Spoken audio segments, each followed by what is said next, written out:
So hello, my name's Rob. This is Cat Rabbit Scale Model Studios, and today I'm going to do a little bit of a live. I was lucky enough, Games Workshop, to send me a few bits to do with Warhammer: The Old World. I have the rule book here, so for anyone wanting to know what's in the book, clarity on rules, any special profiles or anything like that, now is the time to do it. I'll be here for an hour, depending on interest and questions asked and things like that. Hello from the future or from the past if you're watching, yada yada yada. I thought it'd be cool to go through it. It's a really chunky book. If you haven't seen the video for it, I will link it in the pinned comments down below. The unboxing video for the Kingdoms of Bretonia. It's great. It's great to see this all again. I'm actually currently painting up my Bretonian Lord.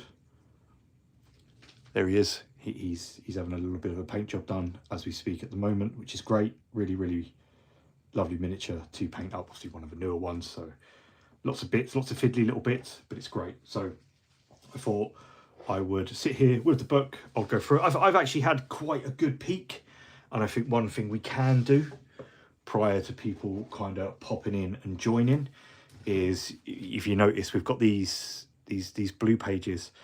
There are coloured pages in the book, as you can see. You've got some of this artwork. However, these are the actual only full colour pictures in the book.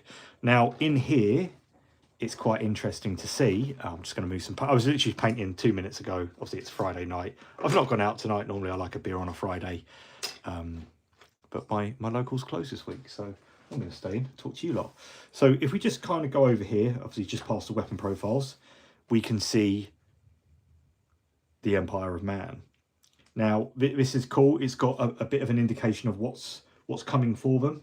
Here you can see you've got some of the Demigryph Knights. Obviously, they got removed when the Cities of Sigmar had their little range refresh. They were removed from it. They look to be coming back, which is pretty cool. Obviously, you've got the crossbowmen, pikemen, the dudes with the guns. I always forget their names. Obviously, you've got quite a nice little range of cannon squads here and things like that. You've got a lot of these I haven't seen before. Like, I'd never seen these guys. I don't know what they're called. Let me know below. Super cool. What's more interesting is just down the bottom here, we can see they're actually using the old new Chaos warriors here, which is quite cool. Obviously, you've got a steam tank down there, and you've got the dude with the fancy hat. Very cool. If we just skip through, you can see, obviously, we've got Demigryph Knights, we've got steam tank, the Empire State Troops, Elector of Sigmar, it's a war altar, kind of cool. And you go into the Kingdoms of Bretonia. Here you can see a lot of the new stuff. We've seen a lot of these before, which is kind of cool. I do like the big catapult. I think that's pretty cool. Yeah, it's nice. Kingdoms of Bretonia. We've seen it. I don't want to dwell too much. Very cool. Units of the realm. I like it. I got to admit, I like the black and red, but I like it when they're all a different color. I think that's really cool, and that's something I'm gonna probably do with mine. I think the black and red's a bit too uniform for my liking. I'm gonna do something a bit more fancier. Wood elves. Now, I like the wood elves. I've got some old ones on the shelf. I've got some old metal dryads and things like that. I don't know what's new here. Now, I don't know if that is. If anyone is in the comments and knows, it's kind of like this cool bucking ball type thing, which is really cool. I love that guy. I remember him. I was tempted to buy him ages ago. Then he went out of print. But there's a few cool things. Obviously, Sisters of the Fawn are back there. Those kits. That's another kit that we lost to the Cities of Sigmar range refresh. That went. So you got the Hawks. Bladeguard riders, very cool. Definitely getting some of those. So you've got them all there. I love it. I love the combination of wood elves and like natural, you know, like the tree men and stuff like that. I think that's really cool. As you see, Wild Riders, Sisters of the Fawn, Your Warhawk riders there, very, very cool. Now, high elves, hey, high elves, we've got a dragon, which I think is super cool. I'm just going to move my water just over here so I can push the book up a little bit more, and some of these paints. So you can see here that you've got quite a few white lions. Obviously they're mounted. I love it. I think these are great. This is a faction I know very, very little about. Really, really cool looking. I like these cool boat things with the birds on them. I don't know what they are. It's great.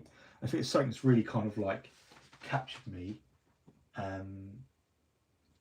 Remember, hello, how are you tonight? If you've got any questions, just fire them out. Anything you want to know, and we'll just flick back and forth. I'm here for an hour. Do just let me know. So, Dragon Princes of Celador, Lion Chariot, Lovren Skycutters. There you go. Fantastic. High Elf Mage. Then you've got your Goblin and Orc tribes there. As you can see just here, you've got the original Rock Guts.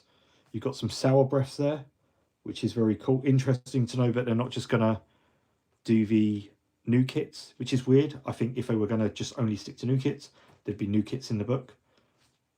So it leads me to believe that a lot of the older kits will be coming back, which I think is quite cool. Also, you see through the book quite a lot, some of the old scenery, which I think it's great. So painting my is Inquisitorial Warband right now. Very, very nice. I'm just perusing the book. Obviously, a lot of these, you say to people, you go, oh, what was your first box of, Warhammer? Mine was Dark Imperium and Age of Sigmar. That was it. That was my first fantasy kind of thing. So all these old models are really, really new to me. I recognise some of them from things that were there and, have gone out of print and stuff like that, like the, Pump Wagon and stuff like that. But I think it's great. I think it's great that all these are coming back for people to enjoy. As I said in my my big video, is take that eBay scalpers. So, but I like the Doom Divers.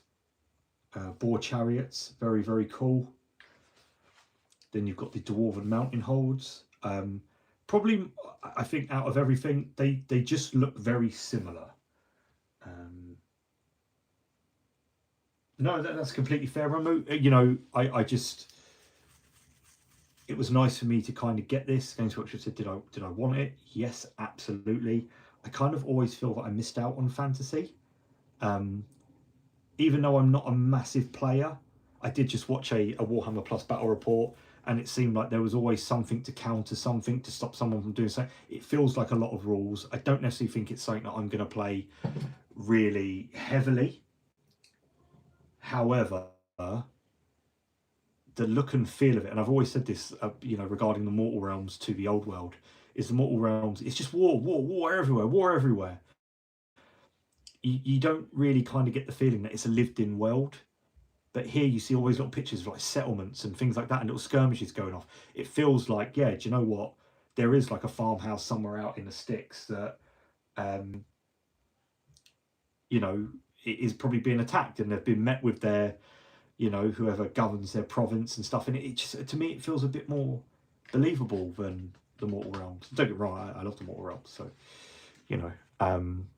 Iron Drakes, Longbeards, we can still get these now, I believe. So I don't know, they just don't wow me, the dwarves. So I know a lot of people do like them. My buddy Josh absolutely loves the dwarves. I don't know, I can't really tell them apart too much. Tomb Kings of Khemri. I don't know, I'm not going to even try that. Very cool. We've seen a lot of these. Some we kind of, the Necrosphinx and stuff like that, and the big bone dragon. Cool. Those have gone up for pre-order. You've got these little vulture things. Bone catapults. Really cool. These cool snake things. I don't really know what they are, but they're very cool. I like them. I like the Tomb Guard. They look very, very cool, actually. And the Yashabti, obviously quite an iconic unit there, the Yashabti. Once again, the Necrosphinx, really, really cool looking model. Really, really cool. I do hope that they go back and they redo some of these older ones into new kits. I really hope the old world does really, really well. There's always one. I like the Skaven. Well, guess what? Skaven's not here. Much like my ogres, they have been omitted from the old world. However, and that's probably something I can kind of touch on with this, my idea why they've been done it. Obviously, the old world, it failed for a reason. It wasn't selling, and I think it would have been more of a gamble on their part to put every faction back as it were at the end, and then everyone goes, yeah, but we don't like the old world, and it just fails flat again, and they've invested all that money. By gently doing these select factions, I think it gives an opportunity for them to gauge how popular this is going to be coming back. Do people want to play this game again? If so, then I do think there's a big capacity to go, well, okay, we will bring back Chaos Dwarves, we will add in the Skaven, the Vampire Counts, the Lizardmen, my beloved ogres. You know, I think that would be a good thing, but I think it needs to get off to a good start before we see some of that. Now, what's interesting here, obviously you've got like your Dragon Ogres and stuff like that, and things like that, but see, we've got the old new Chaos Warriors. And if you just look over here, you've got the obviously janky Chaos Spawn, so there's no sign of them. But look, Chaos Trolls, and it's spelt as trolls, not Troggoths. So there we go. Obviously, look, you can play Skaven with the old world. It does have legacy rules that I think they're releasing on the day of release. I'll be downloading the ogre ones. It's not going to stop me from running ogres. Obviously, I've got the Bretonians just next to me. Once again, I have started painting them up. Really, really cool. I like all the different liveries and colours. They're a lot of fun, actually. What is it? Online. Like I said, you still will be able to play the Skaven. They've just got a legacy rule set. Play the game. Make a point of playing the game. And you know what? I think if enough people do it, it's going to get noticed. And that's what we want. That's what we want for the old world. We want it to be back. So there we go. And then it moves on to this lovely, look at this. Look how gaudy and awful it looks. I think it's great. So, you know, very, very cool. I love all this little like scenery just raised up on a lip. I think it's great. And then it tells you how to set up like battlefields of Bretonia, battlefields of the Empire. Once again, it's showing you stuff. These kits here, you know, I don't think they would show it in a rule book if at some point it's not going to become available again, which is a really, really good sign. Obviously, the old fortified manor stuff with the walls and yeah, great. It's definitely. I'd love to see them bring back like a castle or something. That would be fantastic. Would be the dream. Big castle, cool. Same again. The battlefields of Nikura.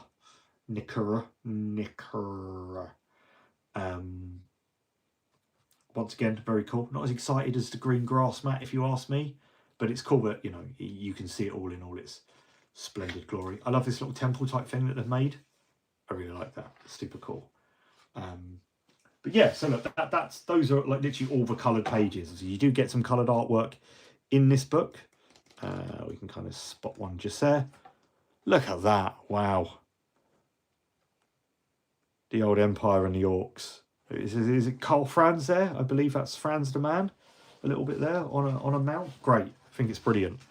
So yeah, look, if anyone is there, Adventures of Flowers, if you've got any questions about rules or anything like that, fire them at me. If not, I'll kind of start going through the book. As you can see here, you've got all the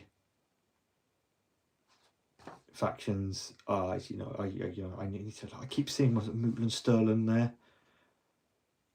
It's great. I think it's a really, really cool book. The Laurelorn Forest, Lauren and that. It's great. Look at this. I think the world of Morn, Mountains of Morn would be over here. This is where my ogres would be from.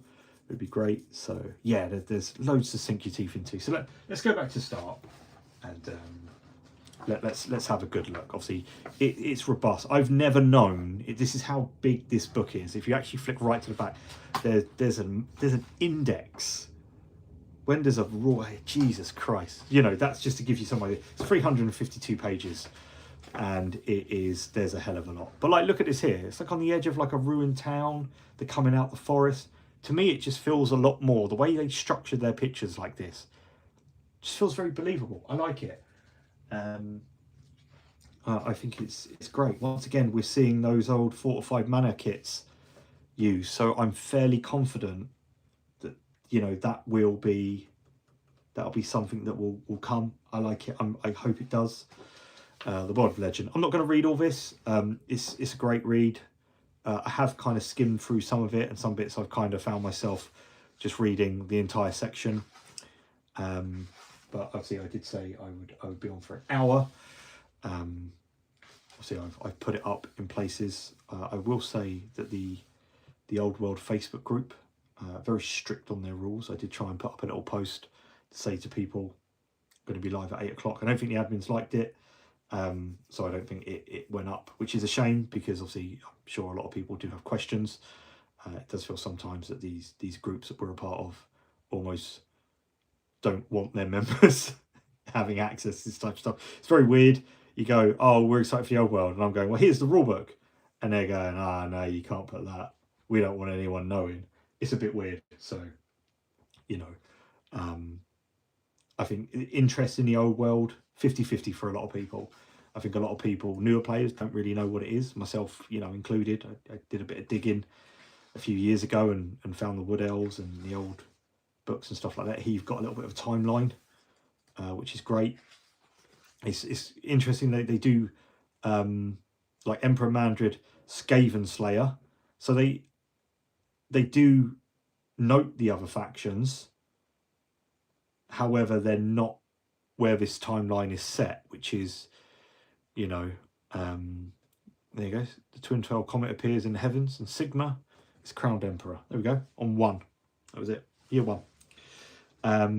There's a lot. They do note Zeech quite a lot, which is very cool. So they talk about, you know, Count von Karstein here. So I do think there is a plan to get a lot of this going, but I think they want to see how well it does. Elves and Dwarves, the Rise of Men, which is cool. Rise of Nagash, etc. See Nagash. I read that as a nipple peak, so that's on me. Well, like a proper witch hunter. Now, there's something that I did notice. We didn't have a unit of witch hunters in the Empire stuff, which is a shame. So, what is he called? Skaven Slayer. Does he kill them? Yes, he does kill them. He killed quite a lot of them, I believe. Poor Skaven. But see notes of Heldenhammer and stuff like that. The Vampire Wars, once again, you know, they're mentioning the empires. Obviously, the Undead isn't part of this either, which was a really, really big faction. Obviously, the iconic skeletons, so they are there. Then it goes into certain like factions. Here we've got Bretonia, which is the land of chivalry, or France, shall we say, as I believe it's modelled after. And it goes through like the southern kingdoms. It's really, really, I mean, we're 50 pages in, and you can see just how robust. It feels like they haven't skimped at all on lore and facts and things like that. And I can really appreciate that. The Enchanted Wood, obviously Wood Elves, once again, a faction I'm really, really excited for. I've got some older stuff on the shelf. High Elves, very cool. They're plight with chaos. These are the Dwarves, or Dwarduin, as we now know them. Very cool. Orcs, love the artwork. I think it's great. Probably some of my favourite artwork is Destruction artwork. Obviously the iconic Evil Sons kind of banner there. Gork and Mork, very cool. Then you've got the Tomb Kings, once again, fantastic artwork. I think a lot of this is older artwork, and it's a shame they just didn't credit the artists for this, as I'd love to know, because the artwork was a big thing of Warhammer Fantasy, and this is how a lot of people did get their kind of starting thing. So it's a shame, obviously Dave Gallagher and stuff like that, probably, but it's a shame that they don't put the artists. It just feels like they could have just paid homage to that little bit of you know, because this is pinnacle fantasy art, you know, it really is. Chaos, that's a fantastic picture. Look at that. That sword is something else. Really cool. He just looks like a bit of a badass, actually. I got to admit, I'm here for that. Obviously, Kern, Kern, Core, Nurgle, Slash, and Zeech. Once again, Zeech is peppered throughout this book. I hope we see an expansion on the Chaos Forces, and we actually get the sub factions kind of thrown in. That'd be very, very cool. Another thing was Beastmen are one of a supported faction, which is quite an odd one. You'd think that they'd be lumbered in with Chaos. No, Beastmen, and they don't show any of the Beastmen faction in the book, which is odd. I'm on to you, GW. Conspiracy. Wars of Sea about the Northern Territories, Land of Ice and Snow, ruled by dragons. Look at this big guy. Who's that?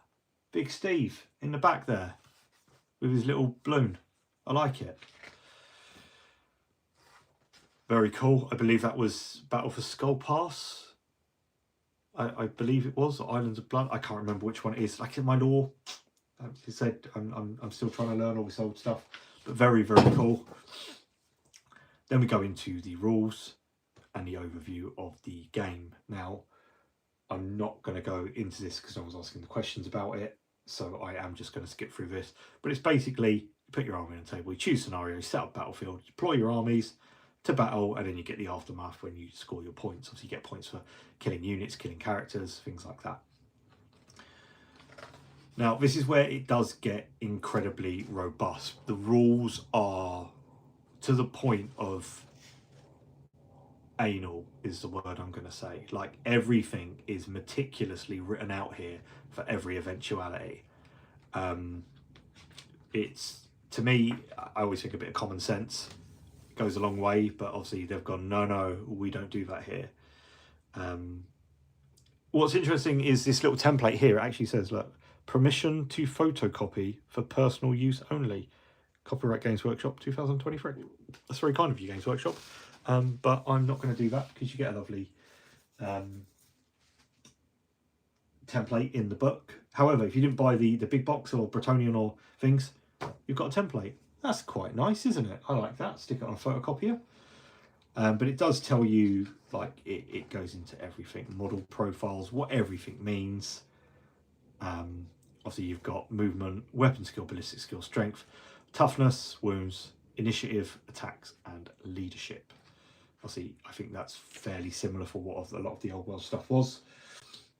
I don't think anything's changed too much, but it does go into like armor values, unique equipment, special rules, things like that. It's quite strict on how you form units. You know, you have to put them in a certain way. You can't stagger them. You can't leave a little gap there. You can't have a gap in the middle. To me, that's fairly common sense. You wouldn't do that anyway. However, they make a point of going through it, which is, you know, so even to the point of why you would have more models as wide as they are deep, which is quite, you know, it's a marching column, otherwise it's a combat order. It's quite staggering the amount of detail that's in this book. Like, I haven't really seen GW do a book like this before. It's crazy. Obviously, it even goes down to your front, your flank, and your rear of, you know, what's being attacked and things like that. It's very, you know, very. There's a lot to sink your teeth into, and I think if you're the type of person that likes a rule heavy and you like to really figure out those defensive maneuvers and things like that, is a game where it's really going to come into play, which is quite cool. Obviously, you get your troop types. It's all listed here, from, you know, monstrous infantry to swarms, cavalry, war beasts, light chariots, heavy chariots, monstrous creatures, behemoths, and war machines. Everything for your wizards, spells is there. How to cast a spell, re-rolling, miscast, what happens if you miscard. There's actually a table for that. It's, you know, it's incredibly, something happens for everything you do. Good evening, Penge. I do hope you are well. You'll need to tell me, was Warhammer Fantasy this this rule heavy? Was it something that, you know, eased up over time? Or like I said, there's just rules for absolutely everything. There's rules for rules. It's crazy. Spell duration. You think common sense would tell you it only lasts like a turn or whatever, but no, there's a whole paragraph on it. It's crazy. Nice bit of high elves there facing off against wolf riders, I think they are. So very cool. Once again, shame they didn't put the artist down. Turn sequence, game length, active and an inactive player. A game of Warhammer the Old World consists of a number of rounds, during each of which each player takes a turn. During your turn, you are referred to as the active player, and your opponent is referred to as the inactive player. Like, does that really need to be explained? Does it? You would know if it's not your turn, then you're not doing anything. It's crazy. Like, it's really robust. And I think you're going to see this popping up in tournaments and things like that. And that's why this book is so extensive. Double-edged sword, it's great that it covers everything. But two, people like myself, scares the hell out of me. Would not bother trying to learn all this. It's you know, I'd have to play down a very stripped down version. To choose how I played it. 40k used to be streamlined game compared to it. I think that's switched to a full. Yes, I would say so. Like I've always said, Age of Sigmar is the really easy one to play, and Warhammer 40,000 is the complicated one, and not by far. So, you know, Age of Sigmar is definitely going the way of throwing in rules for the sake of rules. That's just an opinion of mine. I prefer my game simple. I'd love it if they just did Warhammer Junior. I'd play that all day long. Movement sequels, a run each rule, declares and charges, who can charge. Obviously, once again, depends if you do have any questions on rules, please do let me know. It's a big book. We're not even halfway through it. You know, we're already halfway through the hour. So if you do want to know anything, let me know. I'm going to skim this section fairly quickly, as it's just diagrams of what you should be doing, how things, how you turn a unit. Ah, come on, man. Pull the other one. So it's all very, you know, like, we're just going to skip through this. Terrain and movement, open ground and hills, difficult terrain, passable terrain, woods, the shooting phase. I mean, this is, what I am going to do in a minute, I'm just going to go back and I'll actually show you how many pages the rules actually are. So let's just carry on. No wrap, but yeah, don't worry, they are going to get legacy rules, and I've already stated in this, I do generally believe, because the Warhammer, I mean, they had to finish the product, basically. They had to reboot it, which is never a good thing for anyone. And I think what they're doing, and this is just my opinion, I don't know, is they're going to see how well the old world does. If it does well, I think they will introduce other factions. I think you will see Vampire Counts, Lizardmen, you know, coming to that point, and I think they will sit it where it was on the timeline, if it does really, really well, somewhere between where all the factions were there and the end times. So the end times will just never happen. Almost like an alternative universe. The rank unit. Yeah, it does. There's a ton of it in here. It's very, like I said, it's a very robust rule set. And it's incredibly well written for any eventuality or situation that would arise that you would go, like, oh, but what happens if that corner is an inch away and I can't be an inch away, or vice versa? I guarantee that there'll be a rule for it, and that is Dark Elves. Yeah, that's another one. So special rules, advanced rules, as you can see here, it tells you what's covered and things like that, how to use your templates and stuff.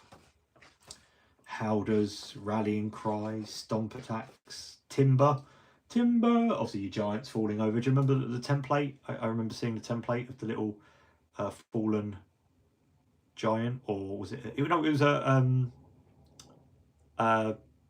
treeman. It was a fallen treeman, I think. So very cool. Still got the giant rules. So let's just go back. I believe it has dull-witted creatures. So timber, obviously when a behemoth falls in battle, it can cause devastation. When this model is reduced to 0 wounds, the winner of the roll-off chooses its arc, front, flank or rear, for it to fall into. Any units that are within our chosen arc are in base contact with this model suffer d6 hits, each using the strength characteristic of the model with an AP -1. Once these units are resolved, this model is removed from play. So yes, I do think you can use the template still. Yeah, I remember the Tree Man one, the little green one. I've seen that in White Dwarfs. So um, I don't know if there's Vanguard, Veteran, Volleyfire, Warband. I don't know if there's anything specifically for Giants. I think they just come under the Behemoth rule now. So unusual formations, things you can have and stuff like that. And like here, as long as he's in 1 inch of him and he's in 1 inch of him and he's in 1 inch of him, everyone's within 1 inch of each other, but he's 6 inches away from him, it covers it. Like, to me, that's really, like, as I say, it's quite an anal thing. So it's crazy. It's just they cover absolutely everything. So if you wanted to block up a lot of room, you actually probably could, actually. So very cool. Let's go over some troop types in detail. So that's the rules kind of like there. And if we go back to, I mean, that's casting spells, the rules. So the rules start on page 91 and finish on a page 186. There's nearly 100 page of rules there. Absolute bonkers. Models per rank, unit strength. Obviously, it gives you how many you can have, what bonuses you get for models per rank and things like that. So obviously, you are thinking that if you want a like a battle line, or you want a charging line, you know, a block of things. Very, very cool. The chariots. Ones like this really make me laugh. Is a rule here called "We're not paid to fight." Should a war machine ever break down and flee from combat, its crew will abandon it to be wrecked by the enemy and beat a hastily retreat. Treat this model as having been completely destroyed and remove it from play if the troops just jolly well F off, which I think it's great. Yeah, the giant did look like he was falling down. So obviously, what's in a title, positions within a unit, you know, you've got some core abilities here. What happens with like standard bearers, because you can take people's bearers. Obviously, there's no point taking a peasant's bearer. They're just peasants, don't mean anything, don't score any points for that. Rubbish. Characters, very cool. Characters and troop types, how you can add them into your army. Obviously here you can see just at the bottom, a unit has been joined by 2 characters which are placed within the front rank of the unit. So you can actually see that you can add multiple ones to it. Very, very cool. I like that idea.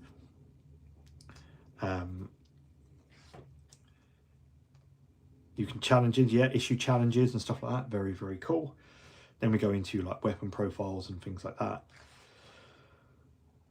Obviously, you've got flails, great weapons, halberds, morning stars, whips. You know, it covers so many like things. And I think one thing I like about this, as complicated as it is, that it gives you a really good opportunity to kit bash stuff.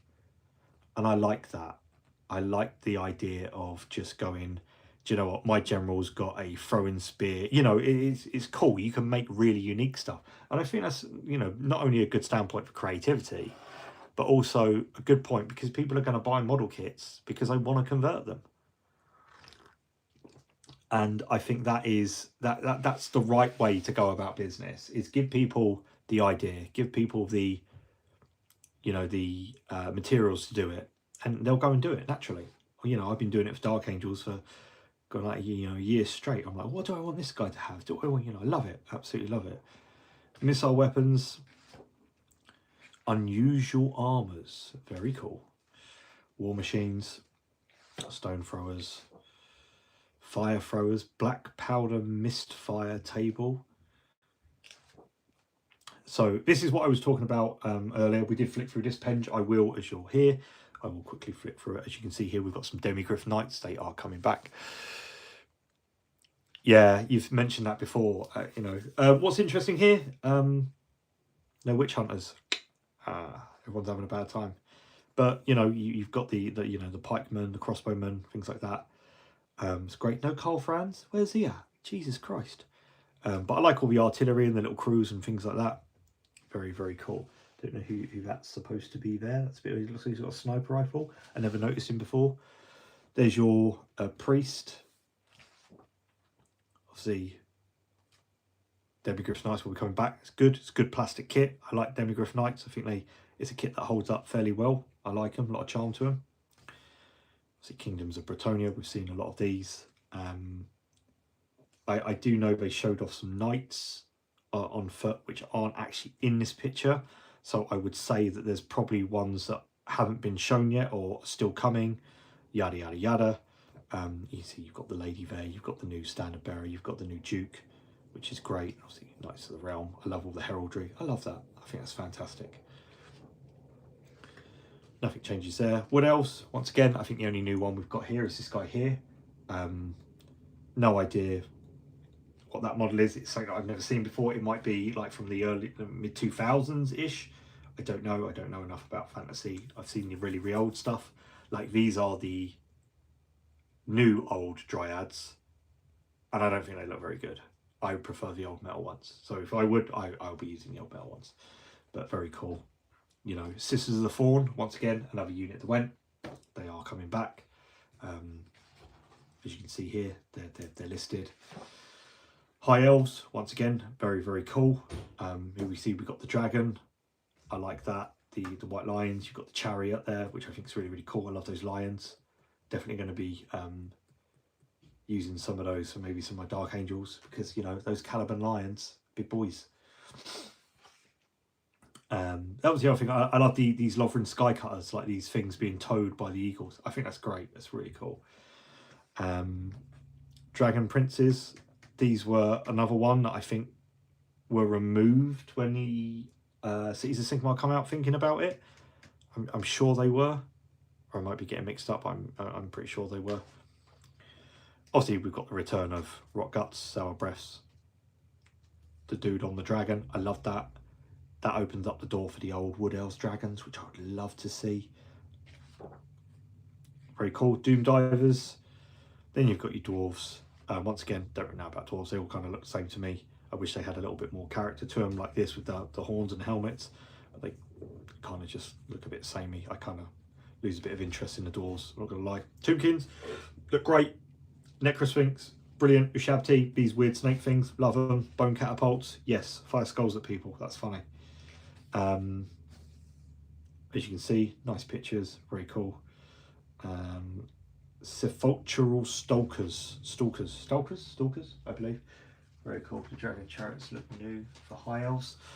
So I did wonder that, if we just quickly skim back that. Now I didn't know whether that was a new kit, but I've seen people throw that picture around, so I don't know whether it is or not, and I just don't know enough about the faction.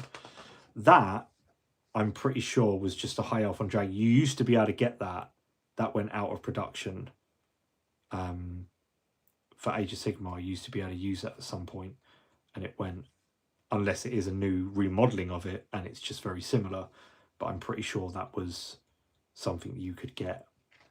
So I'm not too sure there. Right, where was we? Ushabti, love them, great. Ushabti Bone. What's cool here? Chaos Trolls. And it's spelt right as Chaos Trolls, as you can see. There we go. He's got little faces on his belly. That's not good. He probably needs some Gaviscon for that. The Manticore, obviously the chariots we've seen and stuff like that. The Marauders, great, very cool. I see it's the new old Chaos Warriors. I wish it was the old ones. I saw that Duncan Rhodes had recently painted up one of the old Chaos ones. I wish it was those ones. I wish it was them.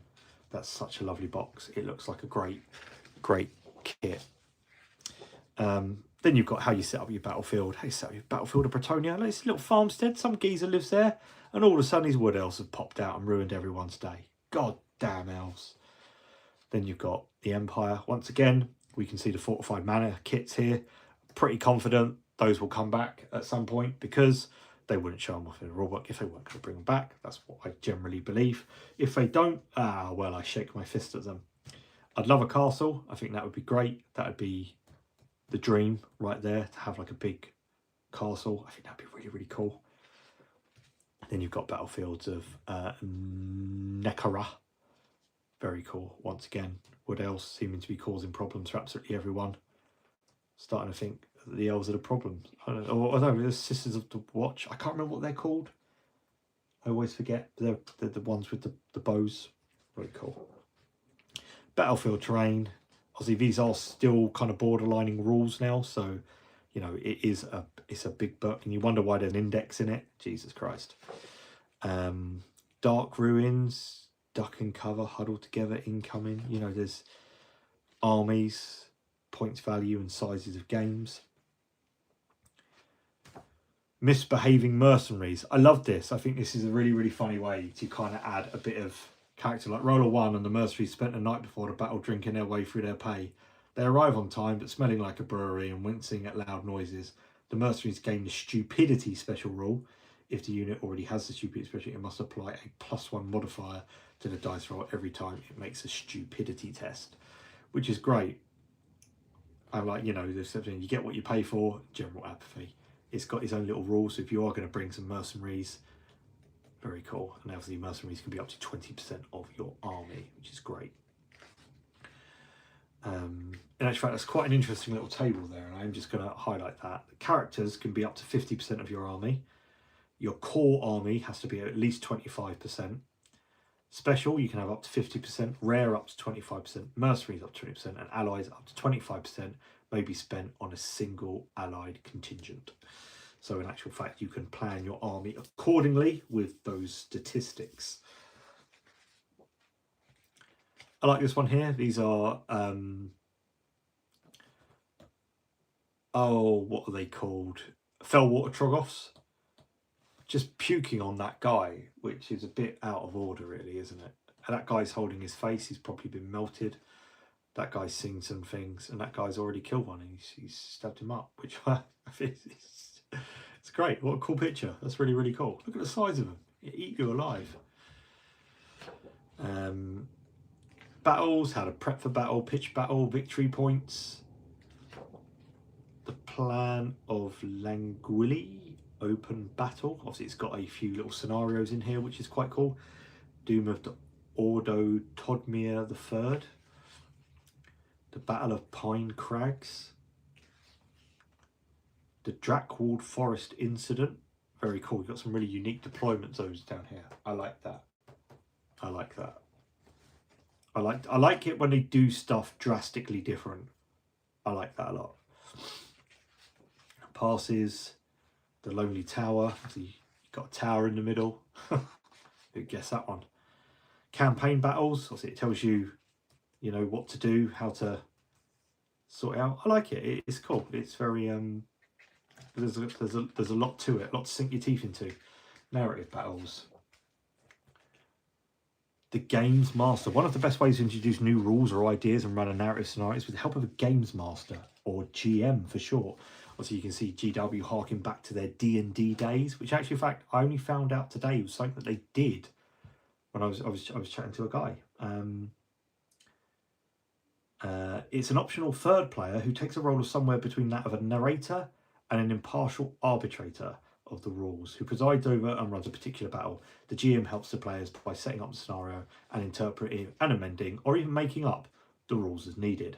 And actually goes into a whole section of like how to forge a narrative, locations that you can roll off on, which is great. Like there's a lot. This is such a robust book. They've really, you know, gone to a lot of effort to kind of make this something that is going to last. So, you know, Board Dispute, Lost Riches, Nowhere to Run. There's a hell of a lot in it. These couple of pages I really like.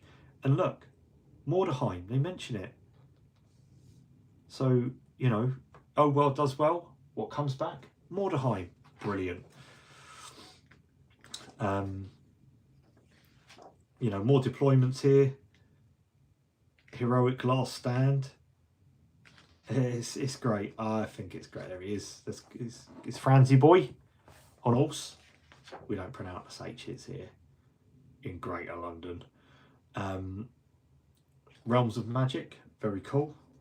Would like to see expansions come out for this, like with the addition of like the expanded like Realms of Magic and stuff like that the old games used to have. Laws of Magic, Battle Magic, Demonology.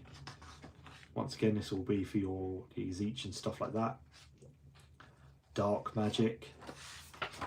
that's a Brayherd Shaman there. Very cool. Once again, they don't show the Beasts of Chaos in the coloured pages for the armies, but they are part of the narrative, which is quite interesting to know. Elementalism, high magic. One thing I do notice about this illusion, you can see the heavy D&D influences that Warhammer Fantasy had with the high fantasy kind of vibe. You know, necromancy, warg magic. I love that picture. That's great. Magical items. I think it's great. Hopefully we see those little cards come back. You know, the little artifacts cards with the little round thing. That would be cool. Magic weapons. How cool is that? Makes me kind of want the really old Warhammer quest back as well, because I'd love to get my hands on that with the Witch Hunter.